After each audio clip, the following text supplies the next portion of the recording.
everybody.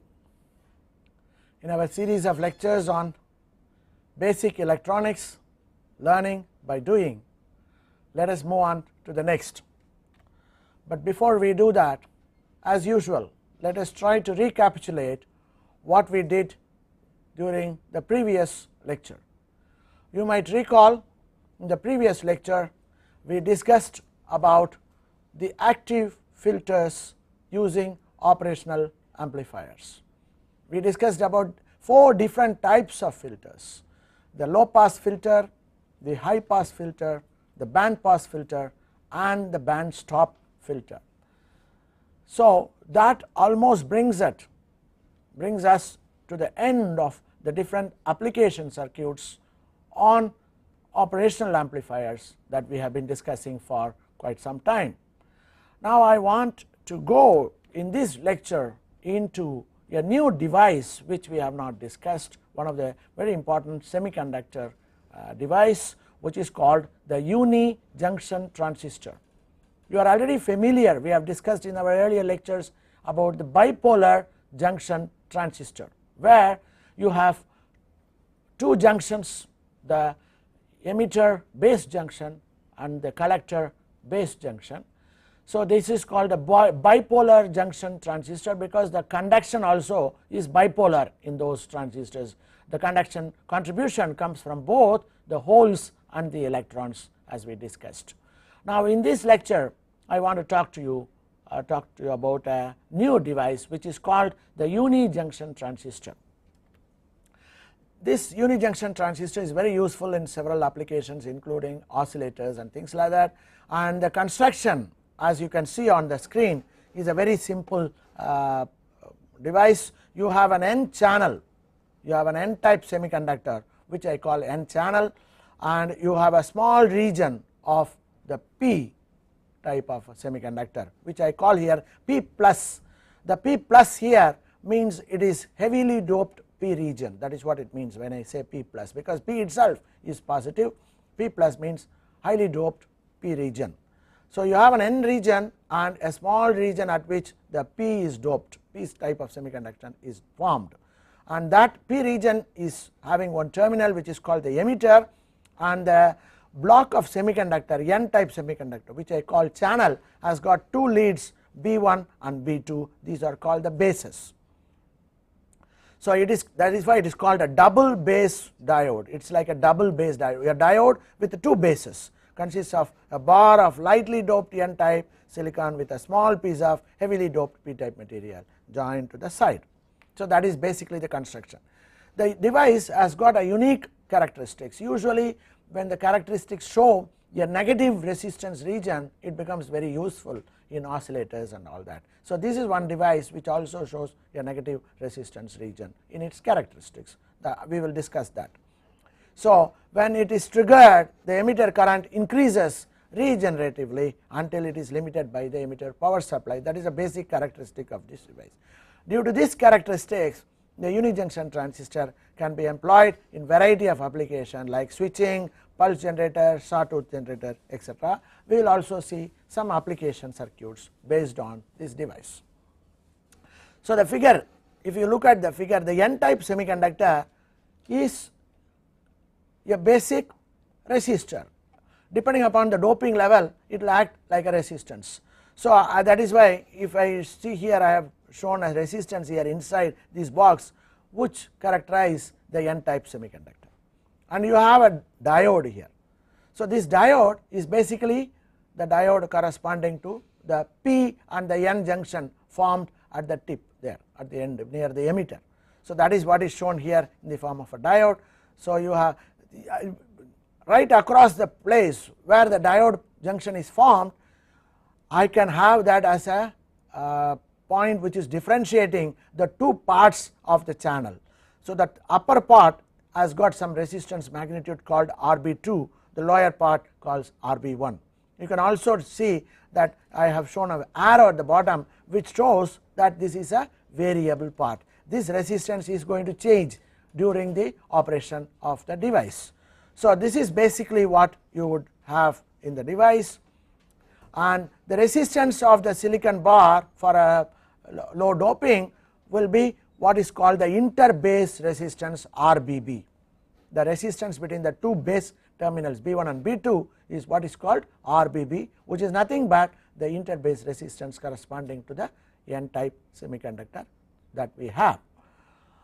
Right. This is done as that RBB is basically the series connections between the RB1 and RB2. So, RBB should be equal to RB1 plus RB2. RB2 is the resistance of the silicon bar between B2 and the point at which the emitter junction lies around this point, and RB1 is the resistance between this point and the base B1, right. But this will depend on the bias between the emitter and base, therefore, this resistance is not a constant, it is going to vary, whereas this part of the resistance RB2 is almost going to be a constant. So, the interbase resistance RBB is equal to RB1 plus RB2. The value of RBB will be around 4 to 10 kilo ohms, 4 kilo ohms to 10 kilo ohms, that is the range of resistance we get for different devices. If a voltage VBB is applied, that voltage which is applied between the two bases is called VBB.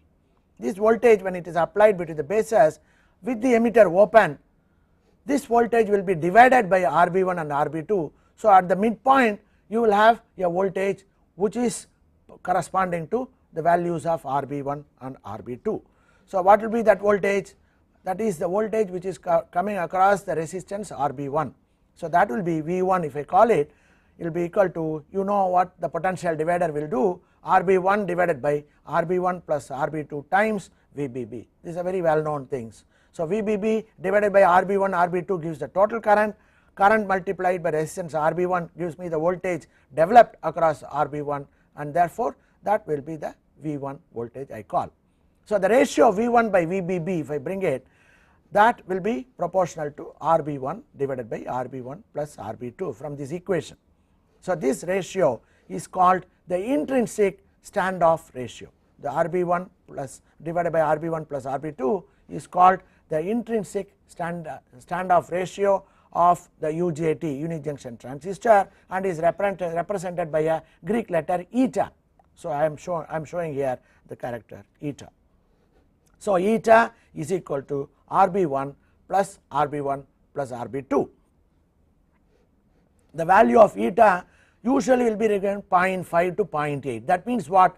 The junction, p type junction will be formed near about the middle of that silicon channel, N channel, or above that junction. So, more than half, that is why it is either 0.5 or more than 0.5, nearly about 0.82 or so. That will be the range. It will normally be given for a given UJT, it will be specified by the manufacturers, and you can also determine that by performing an actual experiment, by performing a characteristic study.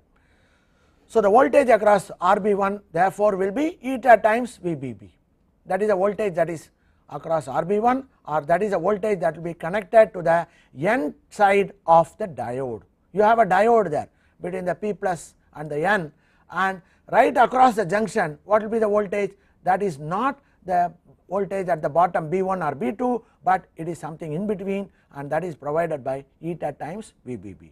So, this you should remember for understanding the performance of the device. Now, what we do is to find the characteristics of the UJT. What we do is you try to apply between the emitter and the base B1 a voltage source and keep increasing the voltage source. Now, you can immediately realize when I connect the emitter to some 0 volts, the N type, N side of the diode is at a voltage which is given by eta VBB. So, it is positive by eta VBB. On the negative side or on the P side it is almost 0, therefore, the junction will be reverse biased, because the N type is having more voltage than the P type, P side. Now, what I do? I slowly increase the voltage source that I have connected between the emitter and the ground, or emitter and the B1 slowly, and you find as I increase there will not be any current till I reach the threshold value for the diode to be forward biased.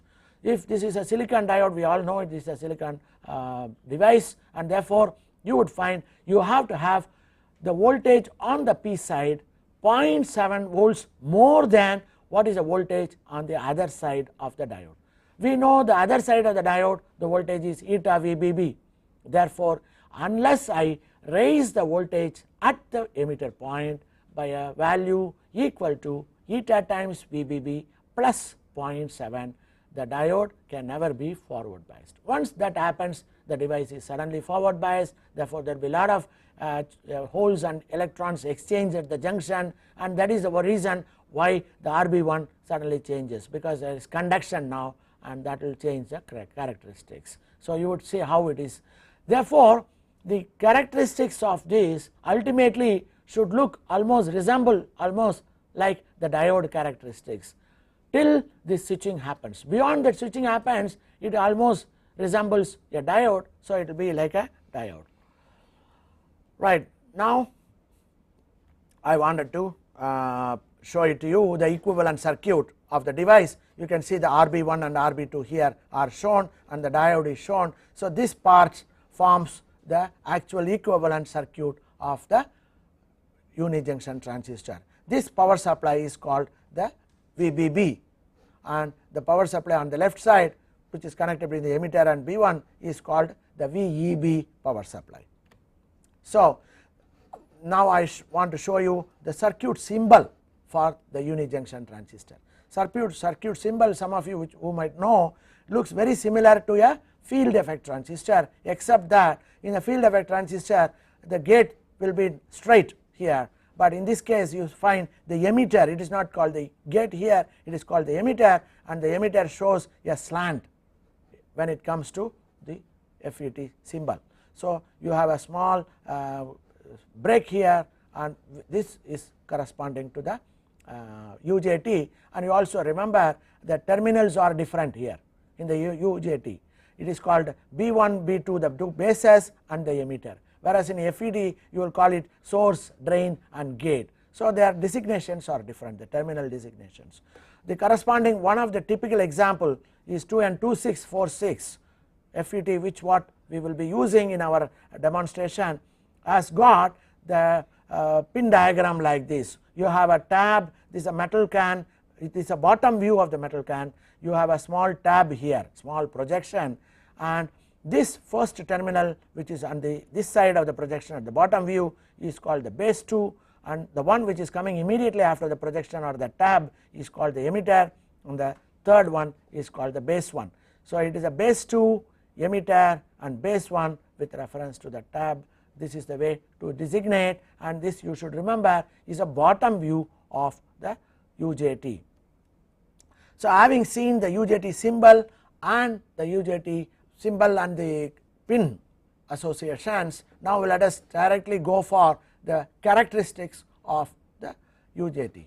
So, the picture on the left side of the screen, you can see the characteristics, how it will be used for measuring the characteristics, and the right side I have a typical characteristics shown. Before I go to that, let us understand what we have done. If I want to do the characteristics, what is that we have to do?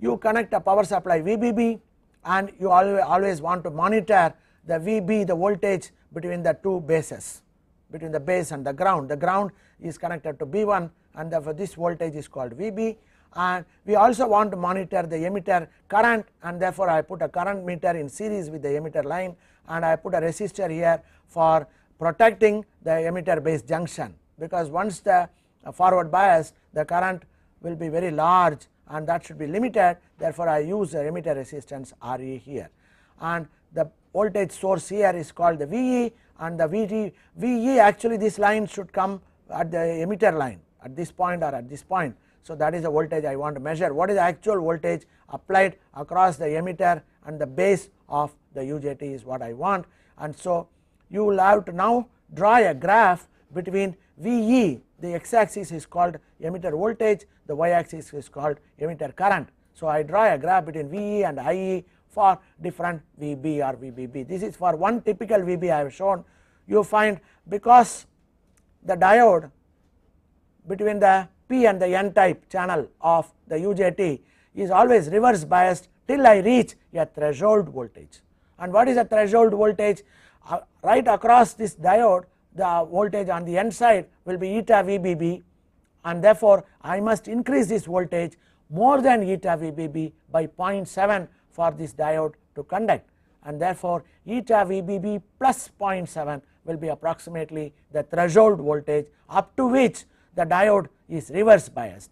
Therefore, in the graph, when I start increasing the voltage, you would find the voltage there is no current because it is reverse biased, and if at all there is a current, it is a very small current due to minority charge carriers, and therefore it is on the negative side of the y axis, and that is why you see a small parallel line here with a very small magnitude of the current till I reach a threshold voltage, which I call in this case Vp, to mention that it is a peak voltage. This is a maximum voltage I achieve here.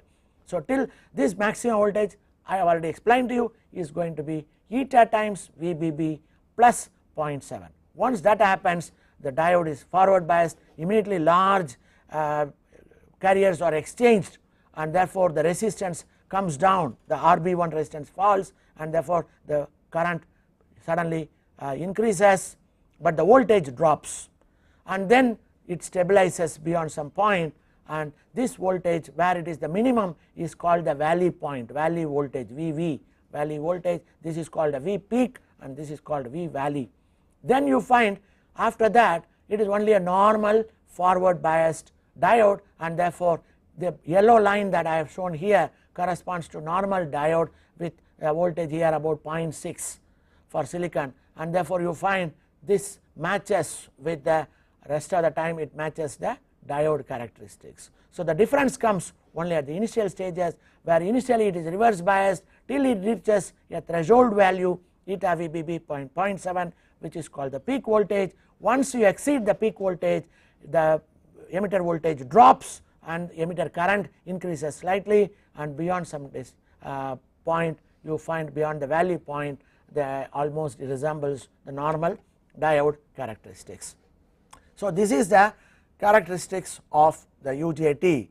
First we will try to see the characteristics of the UJT, and later we will try to use the UJT for different application. In the next picture I have shown you the same characteristics in a different orientation. The voltage now is on the y axis, the current is on the x axis, so it is just turned, that is all. So you find initially you have a negative saturation current till you reach the peak voltage. Once you peak voltage reached, you find there is a drop in voltage and corresponding slight increase in the current, and beyond the valley point you find you get a normal diode behavior. That is all shown here in schematic, and therefore there is one region called cutoff region which is on this side, and the negative resistance. This is called negative resistance region because in a positive resistance when the voltage is increased, current also increases, but whereas in the negative resistance region when the current increases, correspondingly the voltage drops. You find the voltage when I increase the voltage here, the current drops. You can look at it either way you want. When the voltage increases, the current drops, and therefore this is called the negative resistance. And this negative resistance is very useful in oscillator. I have also mentioned to you earlier, because when I take a normal tank circuit which is an inductor and a capacitor, the inductor will have finite positive resistance and the capacitor is also a non-ideal capacitor, therefore it will have its own leakage resistance. So when I combine them, you can charge the capacitor and detach it, then the charge will start discharging through the inductance, and the inductance will develop due to self inductance a large reverse voltage back EMF, and that will charge the capacitor in the reverse direction. So again that capacitor can discharge through the inductance in the opposite direction. So you can get an oscillation of electrical charges between the inductance and the capacitance. That means the energy is exchanged in terms of electrostatic energy and electromagnetic energy through the inductance, but then this will not sustain these oscillations because of the losses due to the positive resistance. So if I now connect a negative resistance device in parallel to this tank circuit, then you would find when the negative resistance compensates for the positive resistance of the LC circuit, then the oscillations can be sustained. That is one way the new oscillators are designed with LC circuit in the device. You have you would have heard of number of such devices like the tunnel diode, which is used for high frequency oscillations in the microwave range, and now in this is a UJT, which is also a negative resistance device. Therefore, it can be used for constructing relaxation oscillators, about which also we will see. Now, you also have in the next picture a series of characteristics drawn for different VBB value. This one graph that we have previously seen is for the 20 volts, when the VBB value is 20 volts, and the next one is now 15 volts, and the third one is 10 volts, and things like that. You see, as I decrease the value of VBB, you find the peak voltage will also keep coming down.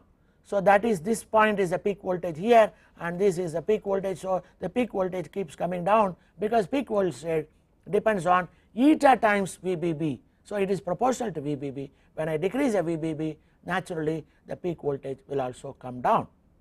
But beyond the valley point, you would find it will again coincide with the normal diode almost, and so it will go. So the graph shown here is corresponding to the normal diode.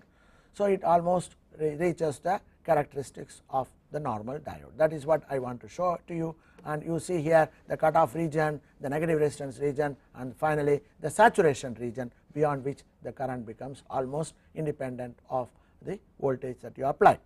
So you should recognize that various characteristics of the UJT for different values of VBB. Now I would like you to show you the actual characteristics of a UJT by going over to the demonstration table. Here you can see the circuit. It is the same circuit which just now we discussed.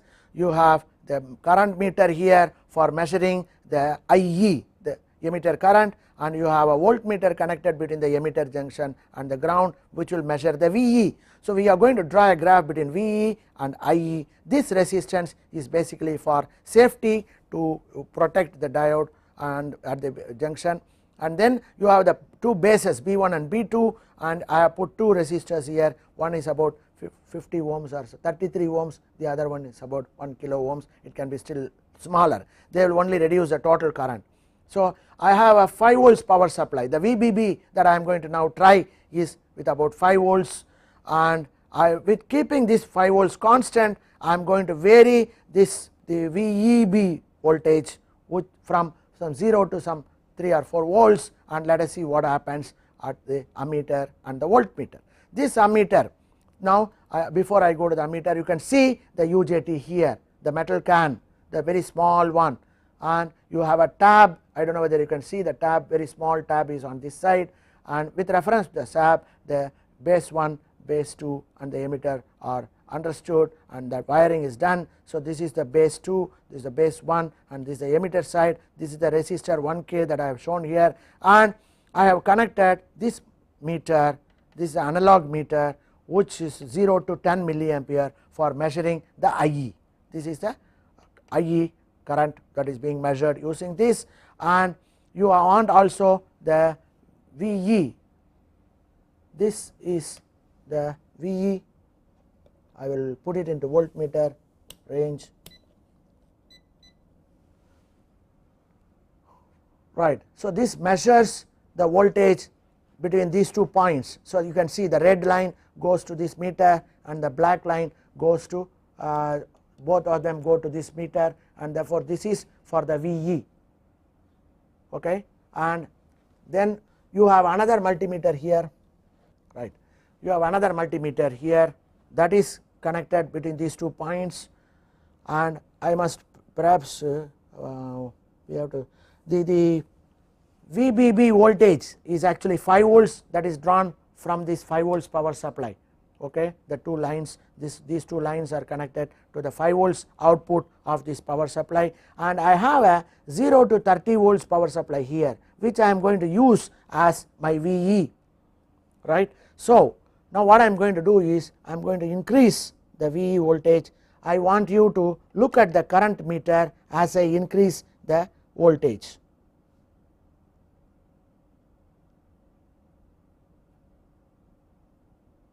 So you can see the voltage is 1.25 something, but there is no current here, the current is almost 0 and the voltage is around 1.25. Now I still increase, it is about 1.8, still there is no current. Now I want you to focus only on this current meter.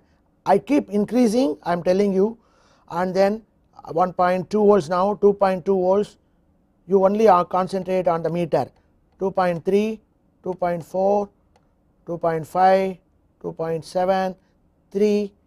Oh, now you see suddenly the current increased nearly to 2 milliamperes, and now you observe what is the reading in the voltmeter, it is about 3.2.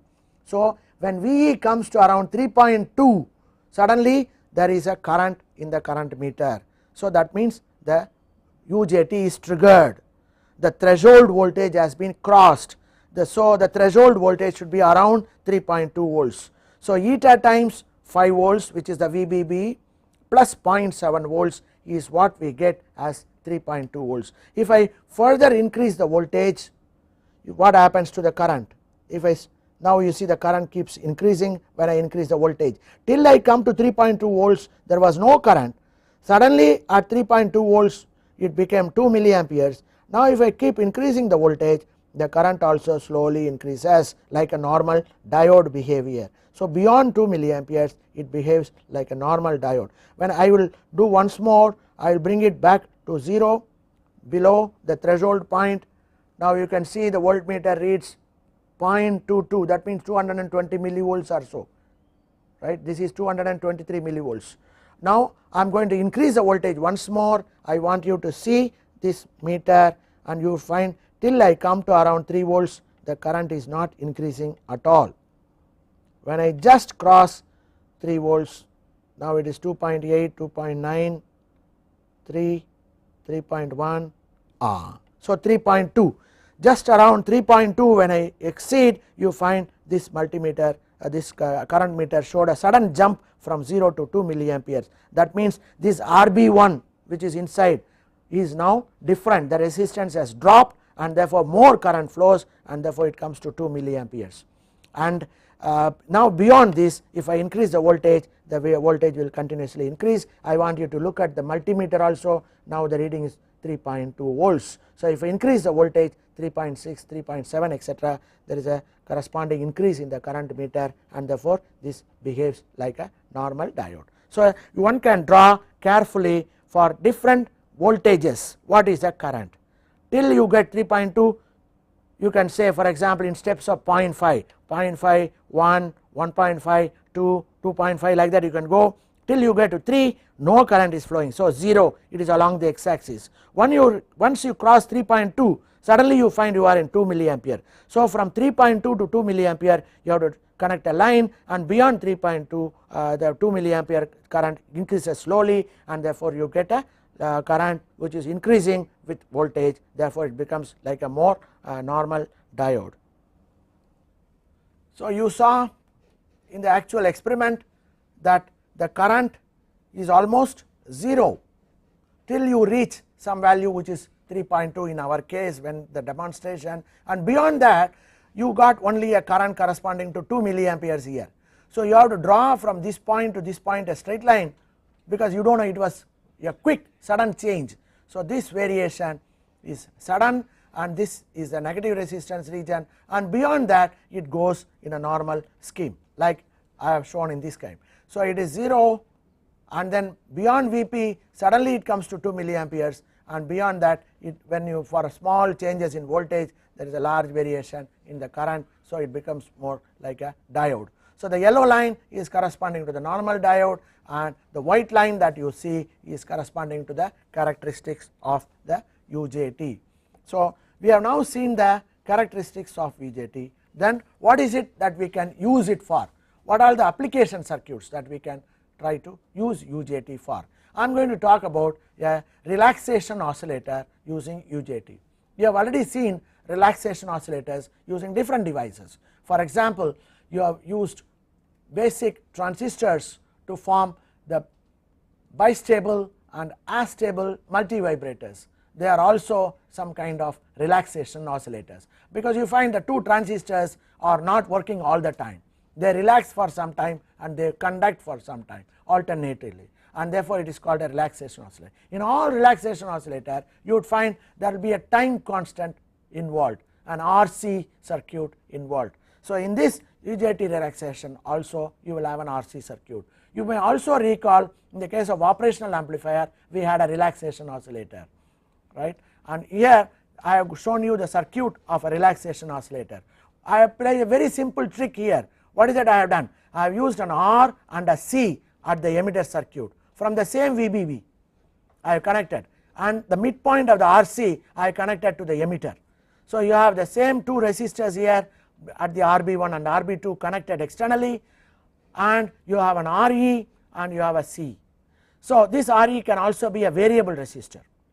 So now what is going to happen, you all know, the moment I switch on the power supply, the current will start charging the capacitor through the resistor 10K that I have connected here. So as the charge is accumulated here, the voltage across the capacitor will keep increasing.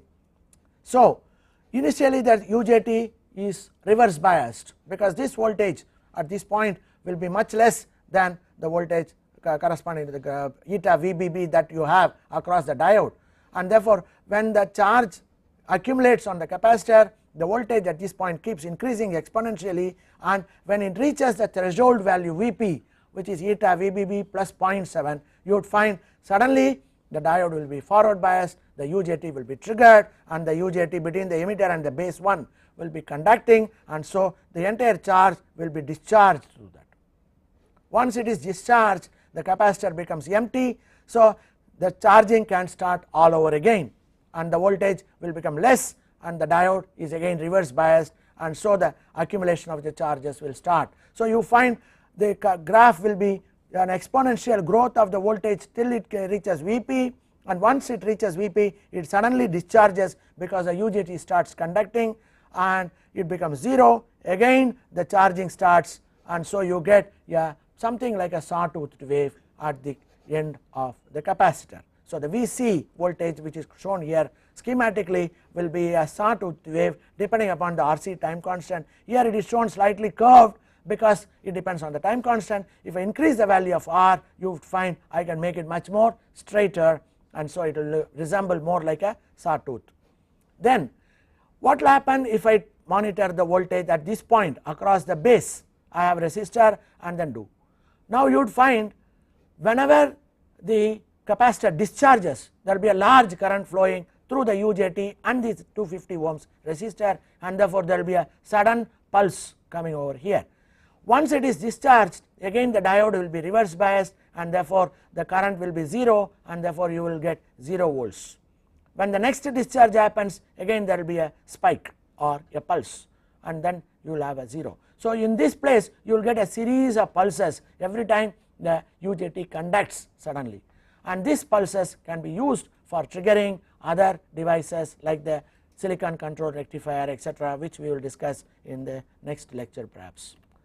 So this is what you get at the Vc, and at the Vp you get a charging happening and then suddenly a discharge, and again charge, discharge, charge, discharge. Therefore it is called a relaxation oscillator, because the UJT is relaxing for some time, suddenly discharging and then relaxing, etc. You can have, instead of one capacitor, you can have multiple capacitors, so that, and you can also have a variable resistor here. So by changing these things you can have different frequencies of the pulses that you get or the sawtooth that you get. So you can have variable frequency by using R and C variable, and you will be able to get a variable frequency UJT relaxation oscillator. Now I will try to show you a demo of the UJT relaxation oscillator.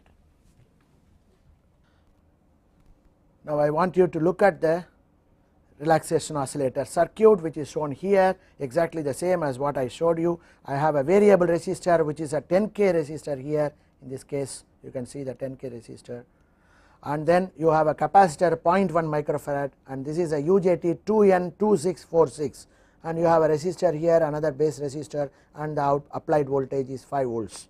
So now I want you to look at the UJT here and the two resistors, and one variable resistor is here along with another series resistor, and there is a capacitor. Now the oscilloscope is connected between this end of the capacitor and the ground, and on the another channel of the oscillator is connected across the resistor here in the base to check the pulses. Here at this point I should get sawtooth wave, at this stage I should get pulses correspondingly. Now I want you to look at the circuit completely here and then look at the oscilloscope. So now see the screen of the oscilloscope, you can see there is a continuous increase in the voltage till it reaches Vp. Once it reaches Vp, there is a sudden conduction through the UJT and therefore the voltage drops, and again it builds up across the capacitor, drops. So you get a something like a sawtooth here, and whenever it is dropping, it is actually because the UJT is conducting at that place across the resistor in the UJT. You will get a pulse, you are able to see the pulses here at every point when this drops, this voltage drops. So if I now vary the resistance which is here in the circuit by using the potentiometer here, you would look at the oscilloscope, you would find when I change, the frequency will also change. Now you can see the frequency of the oscilloscope changes the sawtooth wave because I am now changing this potentiometer which is connected, which is used for charging the capacitor. So that way I can change the frequency. I can change also the capacitor connected here. The capacitor can be modified by using a band switch, and you can also use this. By using these two, you can have different types of ranges of frequencies obtained for both the capacitor or the sawtooth as well as the voltage that you get here, the pulses. So you can change them. So you can make use of this as a good sharp pulse generator as well as a sawtooth wave generator.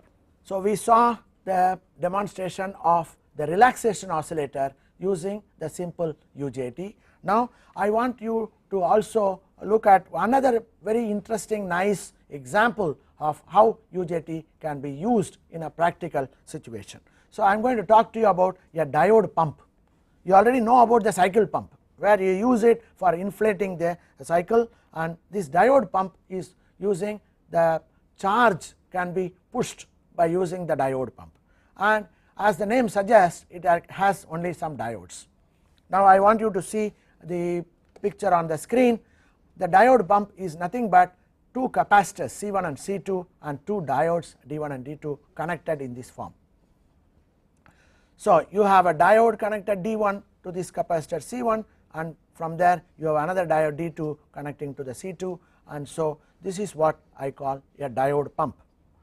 Now what is going to happen is, if I apply a negative voltage pulse at this between these two terminals, when I apply a negative pulse, negative going pulse, then the negative going pulse, this will be negative with reference to this, and therefore this diode will be forward biased. This is more positive than this point, and therefore diode will be forward biased.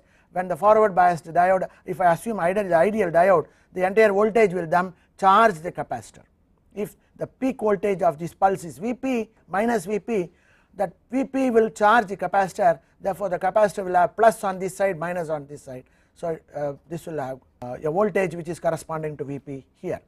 Now actually this should be plus, this should be minus here. So you have a plus and a minus. Now what is going to happen is, this capacitor C2 should be nearly 10 times or more compared to the C1, and therefore this is a larger capacity, and so the charges which are accumulating on this plate will start flowing through this diode and then accumulating on the C2 immediately.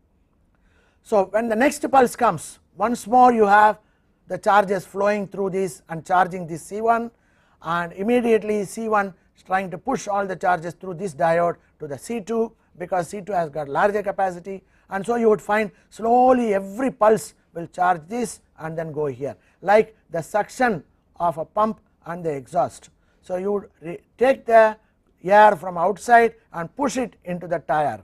So that is what is happening here. The charges are pushed into the capacitor and then they are pushed back into the second capacitor. So that is what is shown in this picture. It goes here and it comes over here. That is how it is charging.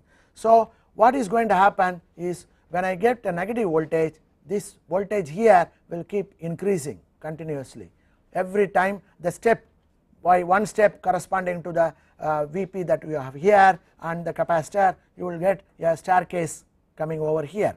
But the problem is, we do not know when to stop the staircase. The voltage here will start increasing every time the pulse comes, little by little.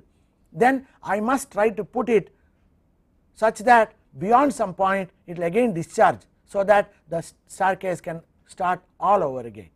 For that I can now use, I hope many of you would have guessed, a UJT here, because in a UJT there is a VP, peak voltage. So till the peak voltage comes, the staircase can build up.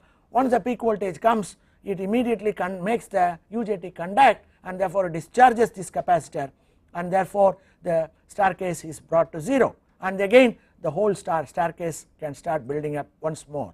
So if I have a diode pump connected between the emitter and the base of an UJT, which is connected to a VBB between the base and the base 2, which is what I want to show you in the next graph. So here the full circuit is shown. You see here the diode pump with one capacitor here, another capacitor here, 2 diodes, and that is connected to the EJT, UJT. You in the relaxation oscillator you had a variable resistor. Instead you connect this. This is going to step up this voltage across the capacitor, and when it comes beyond VP it will discharge through the UJT, and therefore it will again come down and the staircase will start building up again. So that is what I have here. But unfortunately in any pulse generator, normal pulse generator or function generator, you would find what you get will be a excursion on both sides with reference to a common 0. So minus V peak to plus V peak, the voltage will be going up and down. So I want only the negative peak, not the positive peak. So I can either use a diode or I can use a clamping circuit, which we have already studied by using a capacitor and a diode. So I have put here a negative clamper, so that when I apply this voltage at this point, the charges will be charging, the peak voltage will be coming over here, and that will become a battery, and so beyond that you will get only the other cycle, and therefore you will get minus Vp as the peak voltage at this point, negative clamped circuit. So this negative clamper will make this voltage come out like this, and that is given as the input for the diode pump, and what you will see will be a series of stairs, and the height of the stairs will not be the same as the peak voltage here, because you know the charge will be the same, but the capacitance is more, and therefore you would find at this point it will be Vp, but here it is the same charge will go, Q by C will be the V, and because C is 10 times, this voltage here will be nearly 10 times less if the capacitor is 10 times more, and therefore if it is 5 volts here, it will become 0.5 volts, the staircase will be 0.5 volts every time. So like that it will increase and then do. So this is what I want to show you. This will be the input 0 to minus 2 Vp because we have clamped, and the output will be corresponding to this threshold will be corresponding to the threshold voltage of the staircase generator. So the staircase generator in some sense can be looked at as a analog digital to analog converter. So these are all digital signal, because you have only pulses 0 to high and back to 0 etc., or 0 to minus and then 0 minus etc. So this is a digital input. Now what you get is an analog output, you continuous variation of these pulses, and therefore this in one sense can be also considered as a digital to analog converter, and this staircase generator is useful in many applications, including for curve tracing in the case of transistors and other devices. When you want to change the base voltage in steps, you can use the staircase generator at the base, so that it goes in steps of some voltage and the base current keeps increasing. So this can be used for several such applications. Now I want to show you the actual diode pump working in the same circuit I would have drawn on the breadboard, and then we will see how it works. So you can see the diode pump using a staircase generator using diode pump. So you see here the first part of the diode with the capacitor and diode is the clamping circuit, negative clamper, and next what you have is a diode pump with the 2 capacitors and 2 diodes, and then third stage what you have is the UJT, where the emitter is connected to the output of the diode pump, and that B1 B2 is connected to 5 volts here. So the 2 resistors, everything else is the same, very similar to what you saw, except that in the relaxation oscillator you had a resistor here, that resistor is removed now. In that place the diode pump is connected at the emitter point. This capacitor is there even earlier. Now what is going to happen at this point, this input voltage signal will be clamped negative at this point, and that is connected here. And so if I monitor the voltage here, I should get a staircase, and if I monitor at the input, you will see the square wave. So now I want you to look at the oscilloscope. You can see the bottom one is the input voltage, okay. The bottom are all the pulses going up and down, and what you see is the capacitor voltage. Now if I increase or decrease the VBB, you can see the number of steps increases. I am now increasing, therefore the number of steps increasing. Now I decrease the voltage, number of 1, 2, 3, 4, 5 only. Now I increase the voltage, you find the number of steps increasing as I keep increasing, right, because what I am changing now is the VP. The VP is changed when VBB is changed, and therefore more staircase come. So now you can see the number of stairs are increased, and this you are all not even able to resolve the pulses here, but you get very nice staircase over here. Now I also want to show you the clamping that is happening here. So what I am going to do is I am going to take the let me show you the input. Yeah, now what I want you to see is in the oscilloscope is when I ground the input, you see what happens to this. You see the line that you get is a ground line. This is the ground line. This is a ground line when and that is symmetric with reference to the pulse, that the pulse is symmetric about the ground line, okay. So this is the input.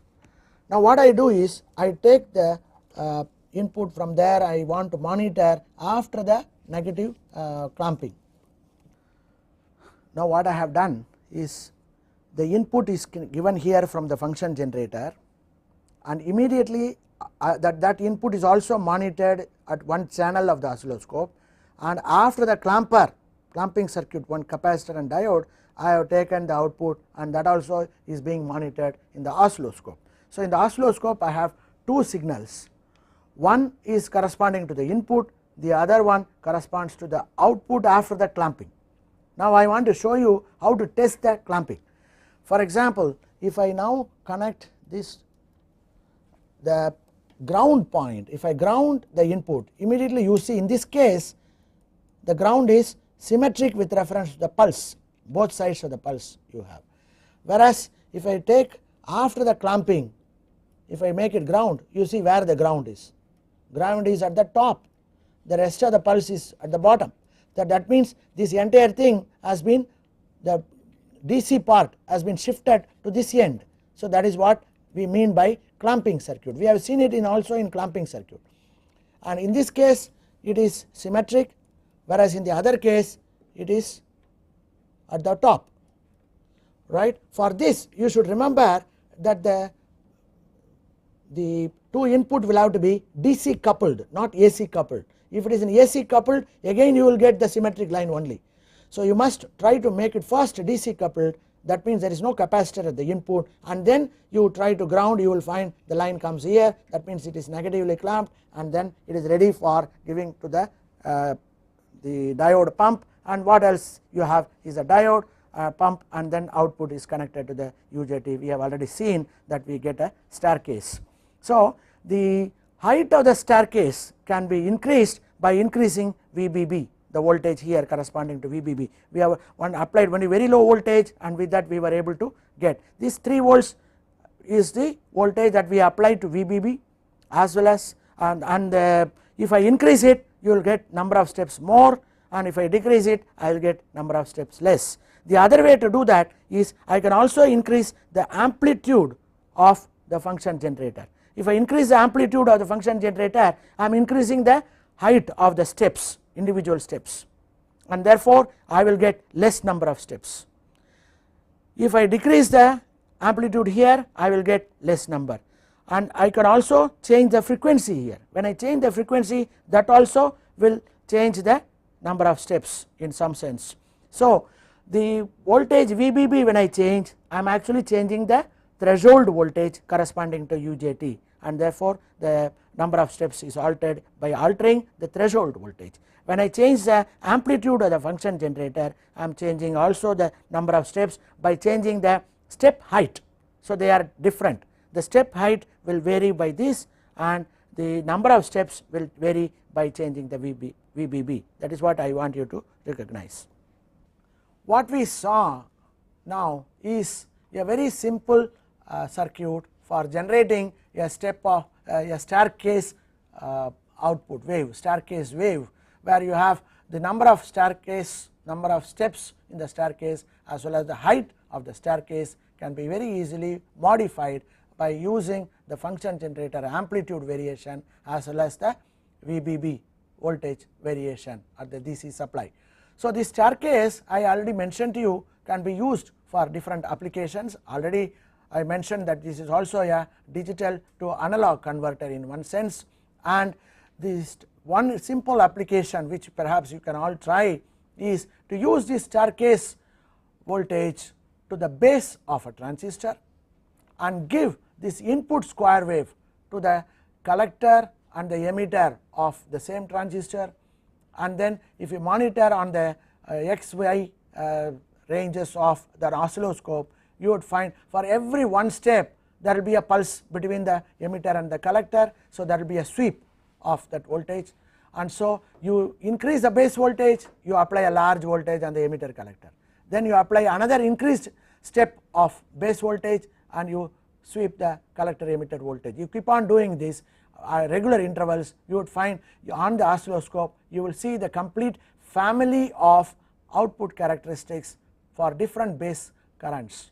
You might remember in a transistor, if I can get that graph, it becomes very easy in the design of different circuits. So when I want to look at especially when we are manufacturing transistor, for example in millions, you would like to know how is the performance of the transistor is. For that they use very sophisticated instrument which is called the curve tracer. In that all the person has to do is insert the transistor into the 3 sockets, emitter, base, collector marked there, and immediately the entire family of characteristics will be shown on the oscilloscope screen. For doing that, one way, in a simple way, is to have this type of a staircase generator connected to the base, and the pulse generator which is at the input is connected between the collector and the emitter, and you will be able to sweep the various base currents and then you will get the curve tracer. So it is a very nice simple application of one of the applications of the staircase generator. So we have seen what a uni-junction transistor is, what is its geometric construction, and what is its circuit symbol, and how it can be used, how to obtain the characteristics of the uni-junction transistor, what are the special features of the characteristics like the negative resistance temperature region, negative resistance region, etc. And then we also saw how this uni-junction transistor can be used in a typical application for the case of a relaxation oscillator, and then how the frequency can be varied, etc. And we can also get pulse generated out of this relaxation oscillator. And then as a third application, I gave you a simple example of how a diode pump using only diodes and capacitor can be connected to the UJT at the output to obtain a staircase by waveform using UJT and the diode pump. So thank you very much.